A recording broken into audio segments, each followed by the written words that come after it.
Your Steve Jones Show podcast is loading now. The Steve Jones Show podcast is sponsored by Sunbury Motors, North 4th Street in Sunbury, and Sunbury Motors Kia, routes 11 and 15 in Hummel's Wharf.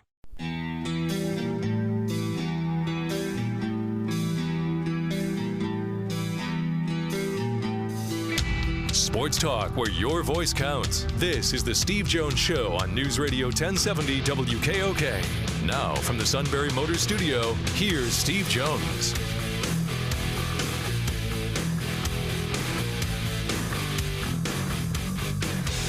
Great to be with you on this Tuesday.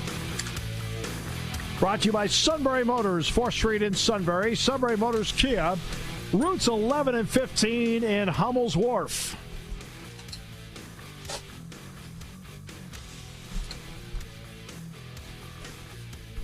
Great to have everybody on board today. A lot of ground to cover. A lot of people to talk to today as well. Great to be back with you, too. Great to have you back, my good friend. Hello, stranger. Hope you had a great trip up north last week. I did. We had a great time. Awesome. I did tell I'll retell the story only so you can hear it because the fans are going, he's going to say it again. I finally decided to get an Easy Pass. Oh, there you go. Right. So the first time I get to use it, I'll do the abbreviated version here because the people listening yesterday heard this story, but you didn't hear it. So the first time I get to use it is the Newburgh Beacon Bridge on Interstate 84 in New York.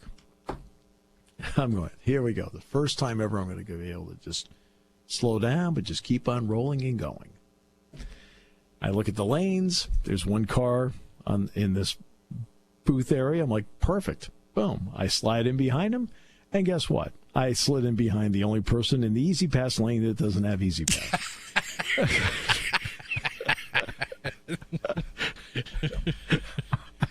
So Kathy and I are sitting in the car. I said, only us. I looked at her. I said, can you believe this? Now, fortunately, I'm driving her van and not my car. My car, as much as you know, I actually like my car. Mm-hmm. All right. You know, it's not a Mercedes, but I like my car. It's Sunbury Motors. They love me. It's a Ford. Yeah. Okay. Yeah, it's a great SUV. I just assumed that's what you had. Yeah. No, we took the van. Okay. The van is a backup camera. So fortunately, now I have to back out because I can't sit behind this dude. But of course, people going into at the toll booth area, they're told to go 15 miles an hour, and we all know that they're going from 70 down to 15. So you're taking a quick look around saying, okay, we got a problem here. So the vehicle in front of you, was that vehicle from a different state? They just didn't know, they just hit the wrong lane? Or was that vehicle from that state? I did not stop to interview them. I was just curious if you caught the license plate in front of you. No, I in fact, the funny thing, I did not catch it. Okay. I'll be like, what's this person from Iowa doing? No, I came up and went, this person's not moving. I have to get out of here. So I looked left, looked right, put the backup camera on, and slowly eased my way back, and I was able to get into the lane to the left and get out of there. Oh, you probably had some curbs and barriers on both sides of you. So you can't fly straight back. Yeah, so I had to slowly back up and then go around. I finally get to use the darn thing. First time. This will be great. I know it works because the gate went up. Oh my goodness! Well, if that was the only thing, if that was the only little hiccup that happened last week, that's. Oh no! Yeah. I mean, I looked at it. I said, "Boy, that plate in front of me looks so familiar." Right, and then I realized it was the suit. Figures, even on vacation, he's trying to get me. Oh. Okay, there's a lot of news coming out of Big Ten Media Day. A lot of news. James Franklin's made some news just by making some of the statements he made yesterday about uniformity of conference schedules. He is absolutely spot on and correct about that. Look, one way or the other, either all the Power 5 conferences have to have 8 opponents, or all the Power 5 conferences have to have 9. I would think the leaning would be toward 9. But he's right. And when 3 of the 4 college football playoff teams make the Final Four, and 3 of the 4 play 8 conference games and 1 played 9, Oklahoma. I mean, every year the ACC and the SEC have a team in it. Now, remember, Jim Delaney, and Jim made this statement on the show last year. Jim made the statement on the show last year. He said, Steve, look, I worked hard to get just conference champions in. And what happened was Mike Slive, then the head of the SEC, was the one that said, well, we're not going to participate if that's the deal. So, because, that would keep, because, we've got LSU, we've got Arkansas, we've got Alabama, we've got Auburn. And, of course, last year they became the first conference ever to get 2 win. They didn't deserve to win.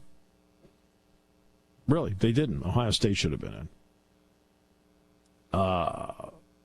But they got them in.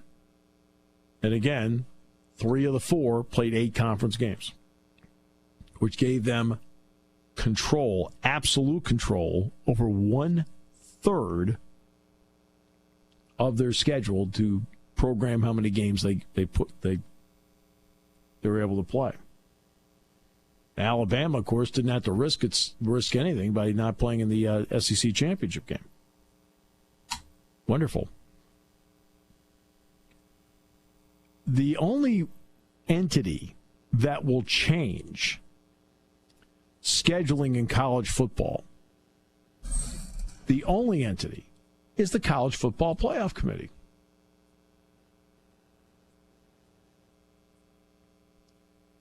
They're the only ones. They can dictate what it takes to get into the college football playoff. They can put parameters out there. It won't be perfect.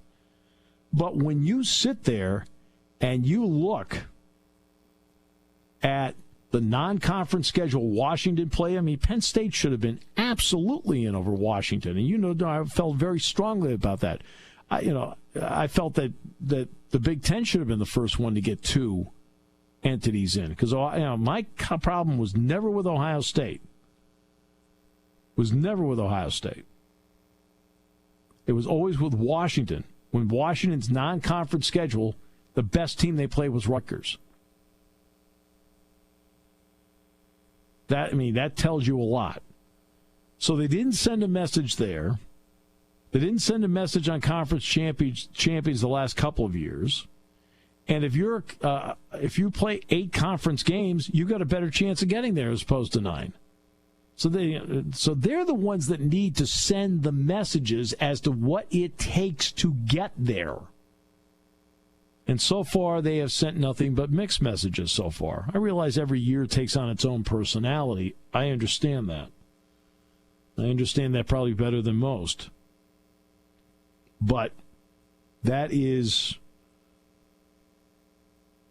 the entity that has to set up the parameters as to what gets you in.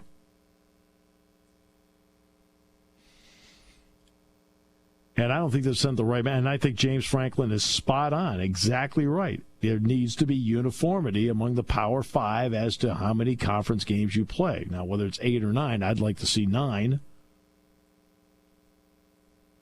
To me, that is the way to go, and he's right about that. The other issue that came up today deals with Comcast and the Big Ten Network. Now, if you recall, we have talked about this issue already. So for listeners, loyal listeners of this show, you both know where I'm going here. Just kidding. All right. But for loyal listeners of this show, you know where we're going, because we've talked about this on this show. Back in August, we discussed, back in May, my apologies. Back in late April, early May, we discussed on this show about Comcast dropping Big Ten Network in 29 states. 29 states. And I made the point at that time, next will be the footprint states. Okay, the footprint states, because that's where the power play is going to be. The 10-year contract between Comcast and BTN expires August 31st. Expires August 31st.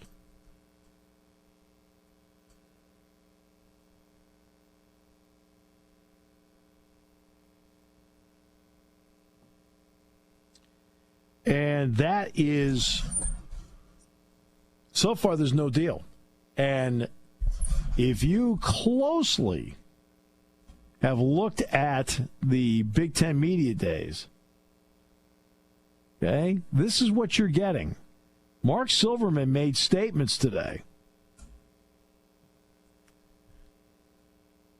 Silverman said that the Fox Regional National Networks, the Fox Sports National Networks and BTN, he's the president of both, said there's been no substantive response to Fox's deal proposals. He made a very, very direct speech today in Chicago. He said that Fox's deal with Comcast is expiring and a blackout could threaten Big Ten football and basketball games on the network and Fox Sports 1.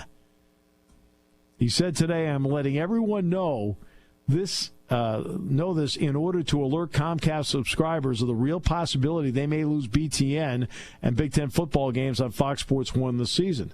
So the good news here is that Comcast will be alone if it decides to drop BTN and Big Ten football games on FS1. BTN and Big Ten football games on FS1 are available on many different TV providers, cable, satellite, internet providers, new internet providers, and viewers will have no problem finding an alternative provider in their area. Yeah, right. Comcast, though, issued a statement. Comcast agreements with content providers like the Big Ten Network expire from time to time. We are communicating with the Big Ten Network about continuing to carry it after August 31st and look forward to productive negotiations. In other words, I just said a bunch of nothing and mumbo jumbo. Okay, but that's how these statements are. But we've talked about this. Here are the possibilities. The possibilities are they get it done before August 31st, and you'll see zero change. Here's another possibility. There's no BTN coverage in our area on Comcast the opening week of the season, maybe the second week of the season, and maybe through the third week of the season. And then finally we get to the conference openers. Voila, they'll have an agreement. But you could see the first 1, 2, 3 weeks of the season, no BTN. Now, it doesn't affect Penn State's second game of the season with Pitt. That's an ACC-controlled game, and it turns out it's on ABC. But there's a lot of news coming out of Chicago. A lot to talk about. Been a lot going on today. Now, Todd Callis was scheduled to be on today, but Todd had to move it to Friday. Todd had to move it to Friday, which is perfectly fine. We're just thrilled to get Todd on to talk about all this. Obviously we'll talk a little bit about his dad, but, he's doing a lot of work now with a great franchise. I mean, they are really, you want to talk about getting it done. They're getting it done.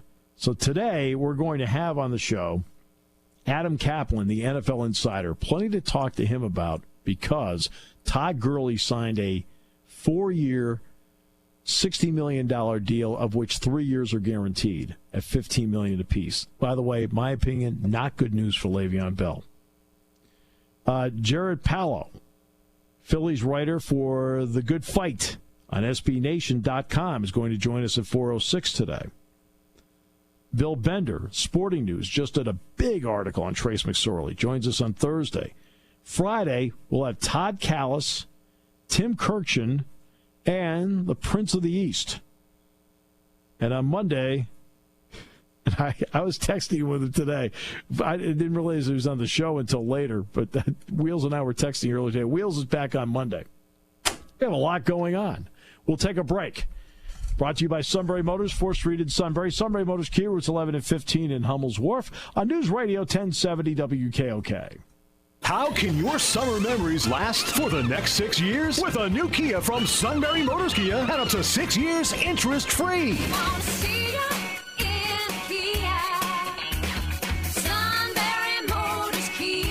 Sunbury Motors Kia is helping make summer memories last and last during the America's Best Value Summer Clearance with 0% financing for up to 72 months. That's 6 years. On 2018 Kia Optima, Serenos, and Sportages. Own a 2018 Kia Optima for just $258 a month. A 2018 Kia Sportage can be yours for only $269 a month. Both for 72 months. Get 0% financing for up to 66 months on 2018 Kia Forte, Souls, Nero, Sedona, and Cadenza. Own a 2018 Kia Soul or 2018 Forte for only $225 a month for 66 months. Celebrate summer with America's Best Value. The industry-leading 10-year, 100,000-mile powertrain warranty. Sunbury Motors Kia. Routes 11 and 15, Hummel's Wharf. Offer expires 7/31/18. Financing through KMF for qualified buyers. Warranty is a limited powertrain warranty. For details, see retailer or go to kia.com.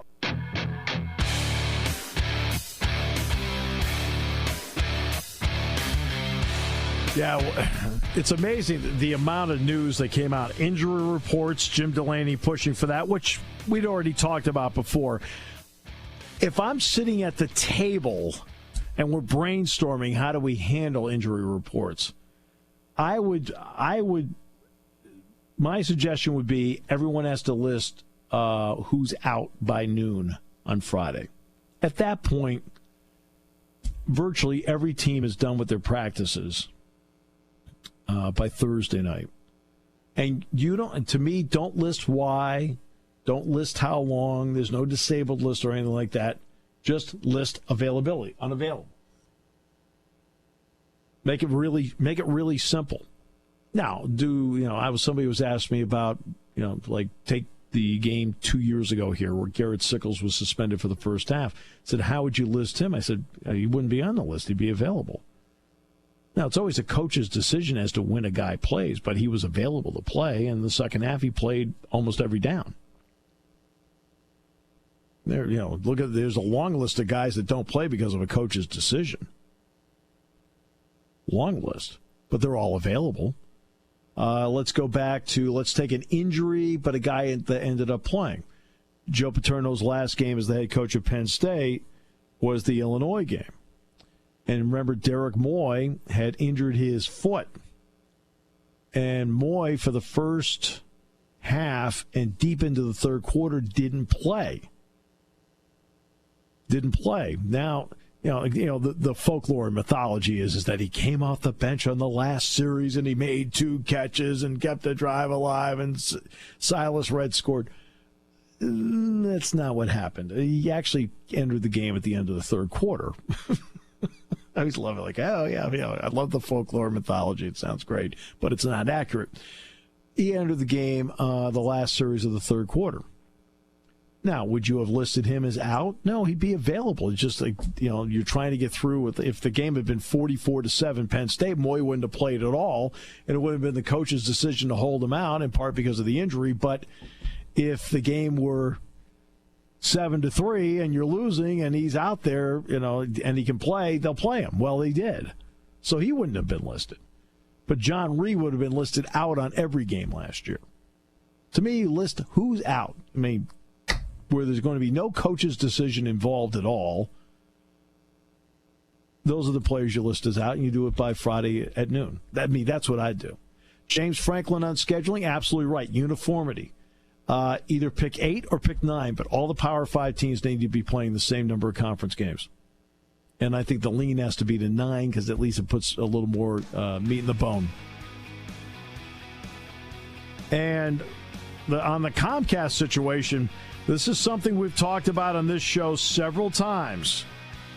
Now, I haven't talked about it in the past month because there's been no news on it. So for the past month, maybe the last, 6 weeks I haven't talked about it. But between the end of April and the beginning of June, it was mentioned in the show several times, hey, look, watch out for this. Because that was about the time that Comcast dropped BTN in 29 states, but it kept it in the footprint. And I said at that time, I said, look, just be prepared. August 31st rolls around. There's no agreement. BTN will be carrying games. You just won't be able to see it in our area. And then we'll see how long it takes to work it out. Does it take a couple days, a couple weeks, 3 weeks? We'll see. Taking your calls at 800-795-9565. This is The Steve Jones Show on News Radio 1070 WKOK. Now, from the Sunbury Motors Studio, here's Steve Jones. Sunbury Motors, 4th Street in Sunbury. Sunbury Motors Kia, routes 11 and 15 in Hummel's Wharf. Still to come on the show today, by the way, we're going to bring Neil Coulong back. Looking forward to that. But before we get to Neil, great to have back with us on the show, and that would be Adam Caplan, Sirius XM NFL Radio. Adam, great to have you with us. Good to be with you today, Steve. All right, let's start with this, Adam. Todd Gurley gets a 4-year deal. He had 2 years left on his deal with the Rams, so essentially what they did was they did like, let's avoid arbitration like in baseball. Extended him 4 years, $60 million, first 3 years guaranteed. 2 parts. What does that say about the Gurley contract, and how does that affect Le'Veon Bell, if at all? Well, Bell cannot, first of all, Steve, we'll take the latter. Bell cannot extend his contract because we're past July 15th. He has to wait till the end of the regular season. So now that Gurley becomes the highest paid running back in NFL history on an average per year basis and with guaranteed money, and also at signing, the details are not finalized. He actually has agreed to it, and within the next 24 hours I'll probably have a good look at it. What it means is, after Gurley did so well last season, after 2 years ago where he struggled because of the lack of good play calling, the Rams, after seeing him play under Sean McVay, the head coach, now they know that Todd Gurley is going to be the foundation of their team on offense. There's no question about it, and that really helps Jared Goff. So they wanted to get him done. They got Brandon Cooks done to an extension who they traded for. Now the last guy, well, actually there are a couple other guys they're looking at, but the big one obviously is Aaron Donald, and this is going on after a year. They've had conversations ongoing with his representatives, but the big one here now is Aaron Donald going forward and whether they can get that done. That's going to be a tough one because his new teammate, Ndamukong Suh, was the highest paid defensive tackle in NFL history at just over $19 million. And when you look at Donald, who's really a better football player, you're looking at $21 to $23 million a season. And guess what? That's actually quarterback money. It's a lot to pay for a defensive tackle. It is, and now my point on Bell being, I knew about the extension part, but my point on Bell is that here is a bar set at $15 million per. He gets $14.5 million with the tag. Of course, he wants a long-term contract when this is all over with. I don't see how he gets there, even with this bar being set. What do you think? Well, there are a couple things. The Steelers were willing to make him the highest-paid running back in the league by far. But the problem now is that you've got two things with Bell that would prevent him from getting the number that he's looking at. He wants to be paid like a receiver, not a running back, and he'd like to get $16 to $17 million a year. The Steelers were not willing to do that. The guaranteed money he wants as a receiver, the Steelers were not willing to do that. Now, after the regular season is over, now he knows the kind of money that he wants to beat. He wants to beat $15 million a year. But is he willing to take just over $15 million a year and guarantees that are not wide receiver money? That's, to me, why I think he's going to walk. But what he needs to understand is the deal that he can get on the open market will not be as good as the one that the Steelers offered him, because I'm just telling you, the running back position, and with his injury history and off-the-field history, it's going to be hard for him to match the kind of deal that he wants. You are absolutely right. You'll get no argument here about that. I think you checked every box on that one. When it comes to what Kirk Cousins got, it's interesting how Gurley, not all of it's guaranteed. He had, the last year hangs out there. Are you interested to see if the Kirk Cousins deal changes everything moving forward when it comes to guaranteed money in the NFL? Well, Steve, it is, because he did a short deal, all of it's fully guaranteed at signing. You're looking at $84 million. I mean, it's incredible. All of it fully guaranteed at signing. And Aaron Rodgers now is going to want to do that. What I wonder is, can he get 4 years fully guaranteed at signing?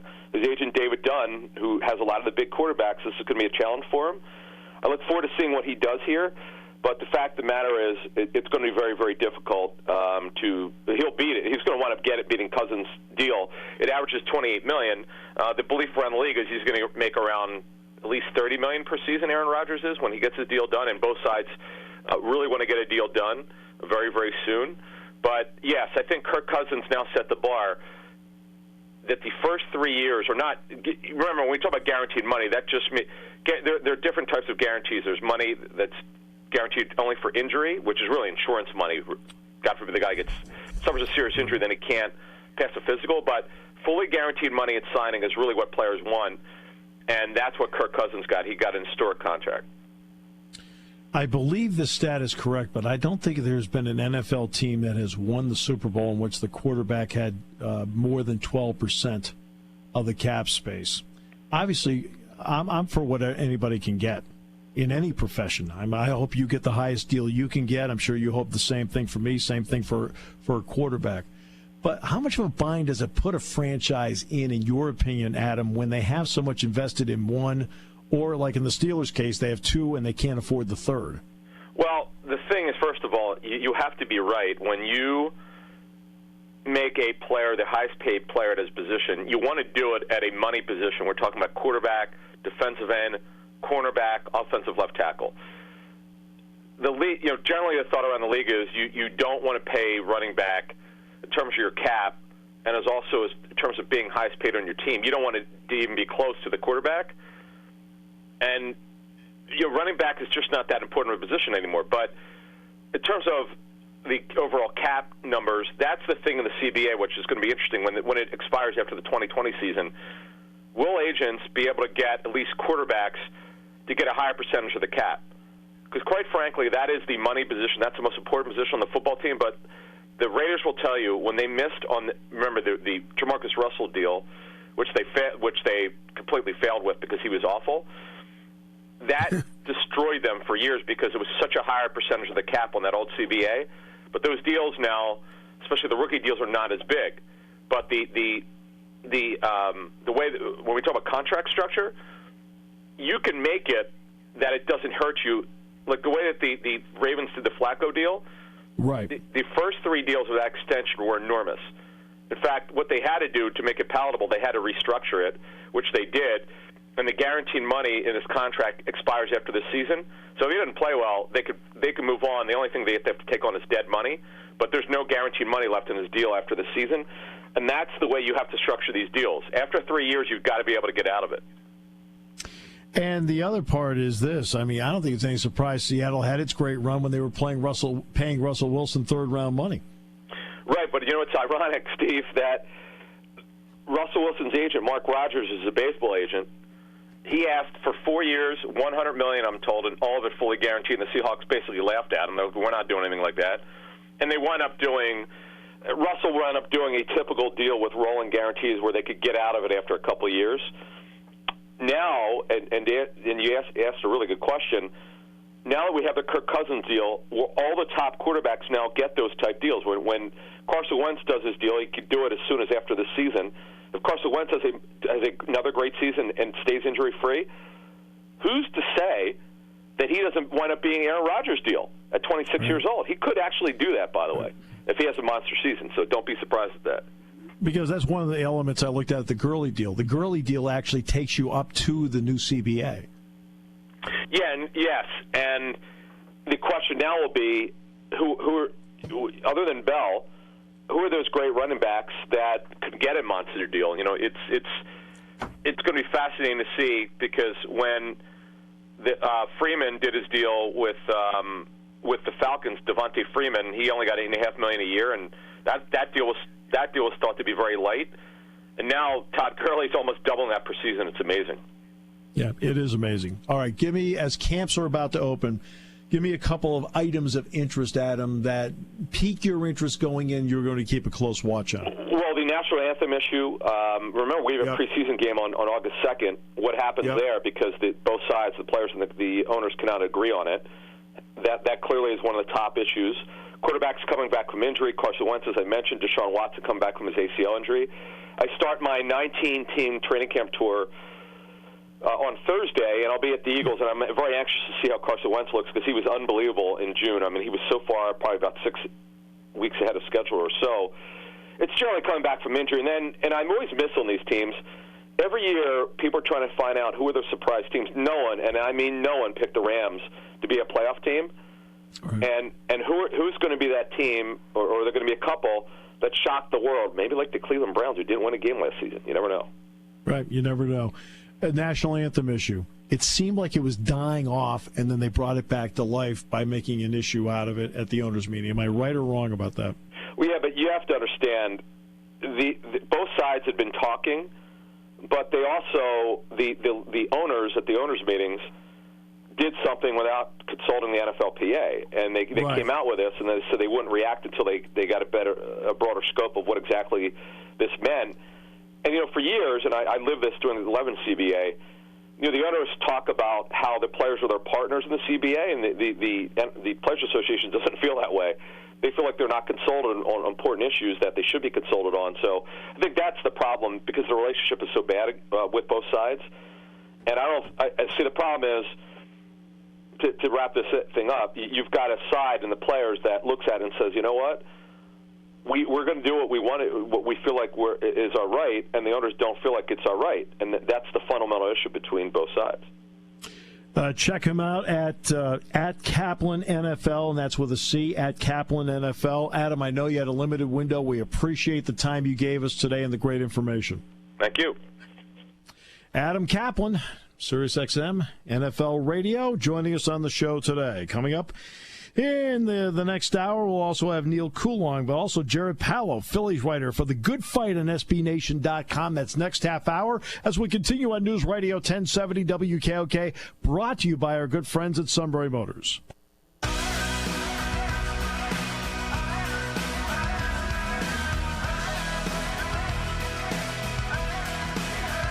Hey, great to have you with us on the show. Thanks to Adam Caplan. Check him out at Caplan NFL. It's Caplan with a C, by the way. And this has been one of those news-making days, the last couple of days in Chicago. I think James Franklin was spot on when it came to talking about equity and schedules. In other words, 9 games in a conference schedule, or 8, whatever it may be. He's absolutely right about that. There needs to be uniformity in Power 5 scheduling. You can't have 2 conferences with 8 and 3 conferences with 9 conference games. And again, I mean, this would have cost Alabama a spot if they'd done it my way, okay? But remember what I said last year. There is, on a national basis, there is far too much light made of what Clemson and Alabama did in the next to last week of the regular season last year. Clemson played the Citadel. Alabama played Mercer. All right. If I'm on the College Football Playoff Committee, I argue until I'm red in the face saying I'm dropping each one of them down 1 spot to tell them that that's unacceptable. And guess what? It would have cost Alabama because they lost the next week to Auburn. It would have knocked them out.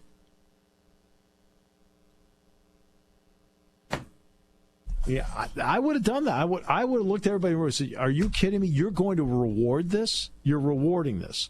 Everybody else is out there playing Michigan. They're playing Michigan State, Penn State, Penn State, whatever it may be. But they're playing Mercer, but that's okay with you. They're going to hold in the 2 spot. I drop them down to 3rd. They've done the same thing with Clemson. They dropped down 1 spot symbolically to tell them that what you're doing is making a mockery. Okay, this is the stretch run of a 12-game college football season. Okay, this isn't 162 games, not 82 games, or like the NFL 16 games. This is only 12 weeks.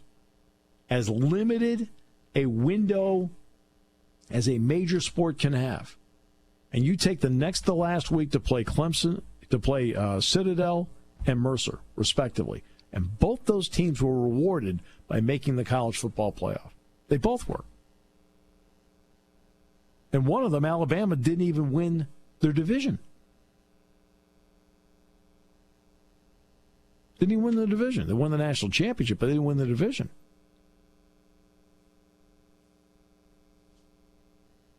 Which is interesting. Remember, Jim Delaney, when he was on this show, fought hard. And he explained it because Jim and I were on the same page about this. But he said, conference champions should be in. Now, he was the original one that fought that. And the SEC said, we're not going to be in it if it's only conference champions. Well, it paid off for them last year because they got 2 of the 4 in. But that also meant that 3 of the 4 that made it in only played 8 conference games. Extend yourself. You can't keep giving advantages to people who take advantage. You can't keep giving advantages to people who take advantage. In the ACC and the SEC, they're taking advantage and keep getting the advantage. So there's no incentive to change. The only one that can force change is the actual College Football Playoff Committee itself. You can't reward Washington for having Rutgers as its toughest non-conference game and exclude Penn State, the Big Ten champion, which has won 9 in a row against exponentially better competition.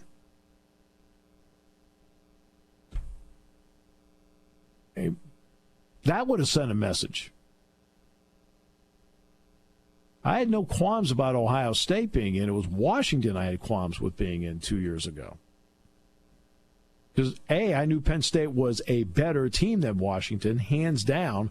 That's one of the reasons why I like the fact that they played in the Fiesta Bowl. Penn State, I don't care what the final score was, 35-28. Penn State dominated that game.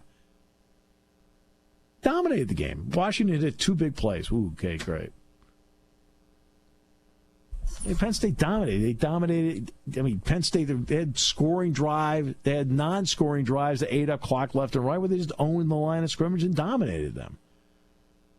Because I knew going into that game. In fact, I don't think was there any point leading up to that game, Sean, where it sounded like I had any thoughts about Penn State not winning that game. No. I mean, we talked about the top players the Huskies had. Vita Vea was everything is advertised in that game. Had a couple of stellar plays, including one on special teams. But any fear, anything like that? Absolutely not. No. Because again, Trace McSorley as a quarterback. He and Browning are not in the same category. They're not in the same category. And I say that with all due respect to Jake Browning and in all praise for Trace McSorley. Remember, Penn State was 12-12 on third down in that game. 12-12. And I know that, it's a different cast every year. I got that. But a lot of the key players for Washington from the year before played in the Fiesta Bowl. A lot of the key players from the year before for Penn State played in the Fiesta Bowl. Penn State was just better. And the College Football Playoff Committee fouled it up because they took the team that had the weak non-conference schedule and put them in. At least Ohio State went out that year. Let's give them credit where credit's due. They went out and played Oklahoma in Norman and beat them. It's one of the reasons why I had no qualms with Ohio State being in. Everyone talked about them. I never talked about them. I was fine with Ohio State being in. I was not fine with Washington being in over Penn State at all. They're the ones that can affect change. They're the ones that need to affect change. They're the ones that need to do it.